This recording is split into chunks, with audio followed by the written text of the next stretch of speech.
Trevor, there's too much dishonesty amongst politicians, beginning with my dear friend Willis. It's myopic to say that politicians or everybody in this country must go to public hospitals or public institutions. We know that that doesn't happen, and even he, Willis, does not go to any public institution when he falls sick. So that is neither here nor there. And I think what Shah Chief was trying to do is to accept the fact that we have different categories in this country. Some can afford to go to private hospitals, others will only go to public hospitals. And so it was trying to ensure that even for those who go to public institutions, they do get good health care that would answer to their needs. That's what this Shah Chief was intending to do. It is not happening 100% the way it was supposed to happen, and that's why I say it's work in progress, and people must sit around that table again and find ways and means of making this Shah Chief work for the benefit of our people. I also want to say that, heck, we as ODM have stood out and said that people who lost their lives during the demonstrations must be compensated. We've got all the documentation of who and who died where, and which and who killed by who, and how much they should be compensated. ODM does not have the power to compensate these people. That is one of the key issues that is being tackled by ODM with the government, because it is the government that can compensate these people. I tell you, me as Rosa and other members of parliament went out and saw, especially in the referral hospital in Kisumu, there were 31 bodies lying there of young men shot from the back, killed.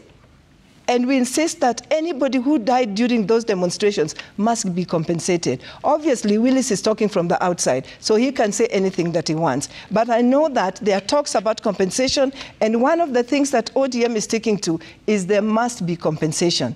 Abductions must stop. We must sort out this issue of our health institutions, and we must sort out these issues of education.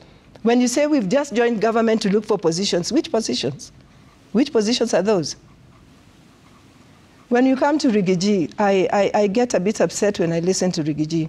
You're talking about leaders who's taken the country on the path of campaigns, elections, and on the path of just looking for positions. I think Rigathi has forgotten that we live in Kenya, and just the other day he was the deputy president, and he, with the president, were charged with the responsibility to make sure that Kenya works and works for the people.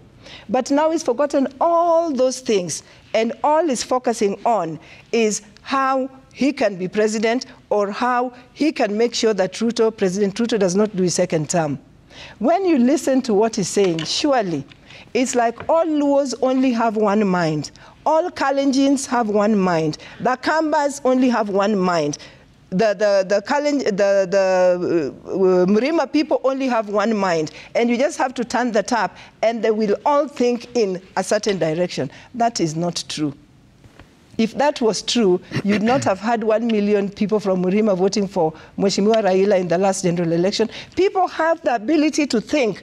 People have the ability to analyze. For example, if, for example, today we were in a coalition with Rigaji's party, and I was told to vote for Rigathi, I would not vote for him, despite the fact that my community has decided to go that way. Why wouldn't I vote for him? I will remember so many bad things that he's done, and I will decide that he is not good for this country. I will remember that he tried to divide this country along the lines of shareholders and non-shareholders.